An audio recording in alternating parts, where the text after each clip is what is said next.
What is known as prior knowledge or pre-existing knowledge is the knowledge, skill or ability that a learner brings to a new learning encounter. This includes all knowledge that is available before the learning event, and which has been gathered or developed by any means, and in any situation, including both formal and, quite often, informal learning situations.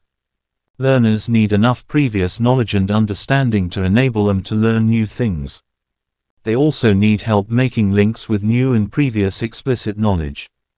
It is considered to be valuable to go through a process of what has been called activating prior knowledge.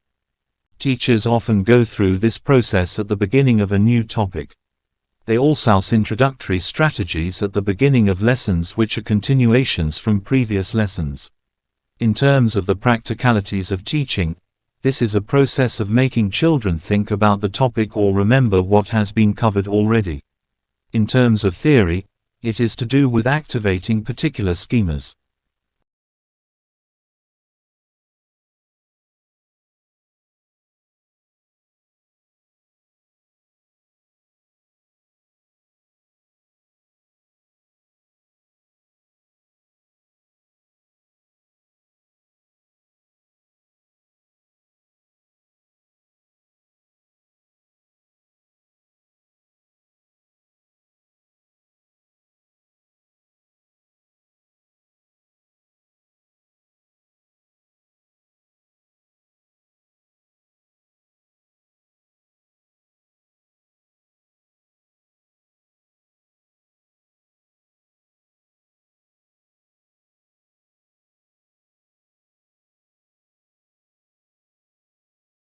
Skipping breakfast has drawbacks. It's no mystery why so many people routinely skip breakfast: bad timing.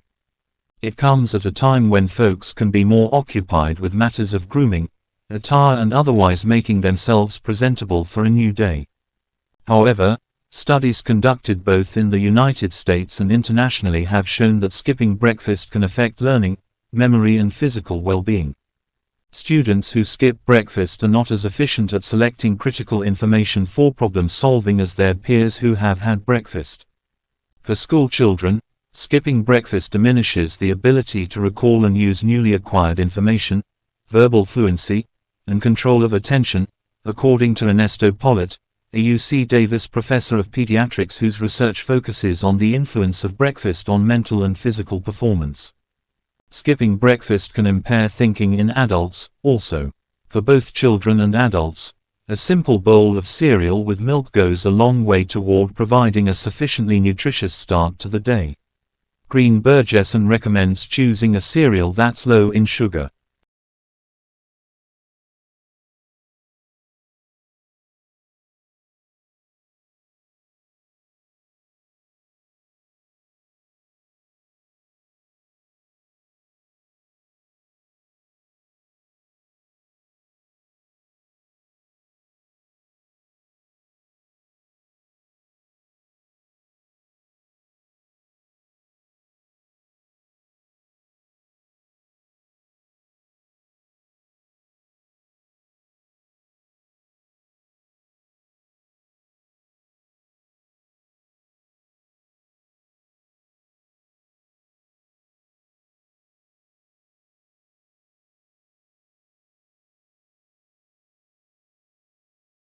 The area that is now South Africa has been inhabited by humans for millennia.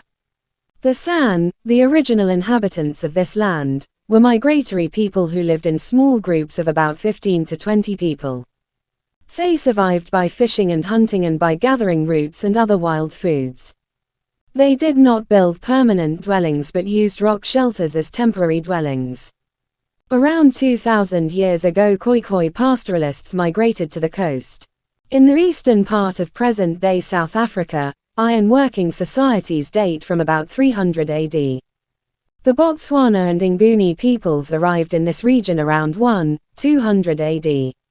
They lived by agriculture and stock farming, mined gold, copper and tin and hunted for ivory and built stone-walled towns. Over the centuries, these societies had diverse contacts with the Khoisan. Strife between the San and the Khoikhoi developed over competition for game. Eventually the Khoikhoi became dominant. These peoples lived in the western part of present-day South Africa and are known collectively as the Khoisan.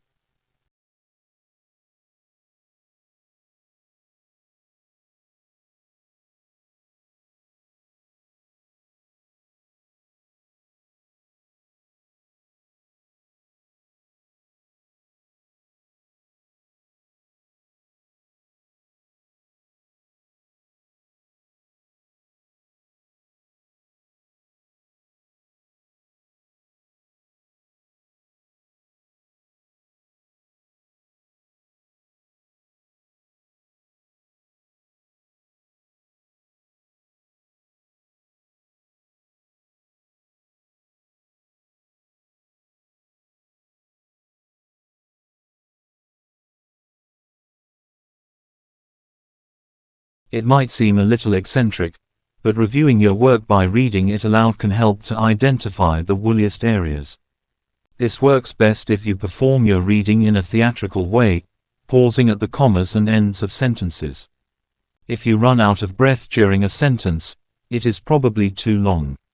You ought to be able to convert your writing into a speech in this way. If it sounds too stilted and convoluted, perhaps you could rework these parts until they sound fluid. It is unlikely that your reader will be fooled by the idea that long words make you sound clever. Cluttering a sentence with too many complicated words can prevent its meaning from being understood at all. A short word is always preferable to a long one. Why should anyone choose the word erroneous over the word wrong in an essay? Usually, writers who employ more obscure words are trying to sound impressive but can appear pretentious.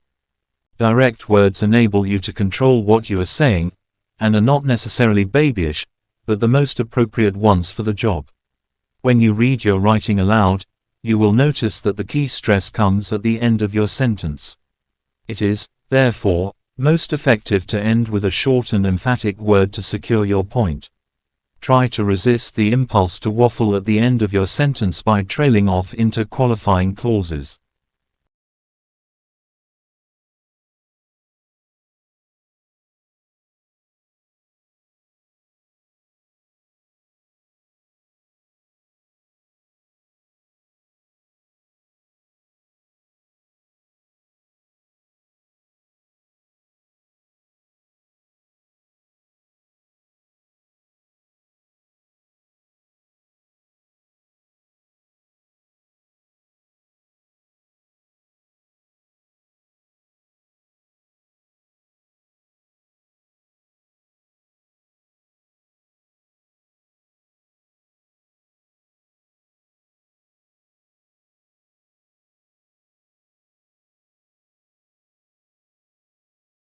With a good system of crop rotation, and especially with the addition of any sort of fertilizer you may be able to come up with, it's possible to grow crops on a plot of land for upwards of 2-3 years at a time with good results.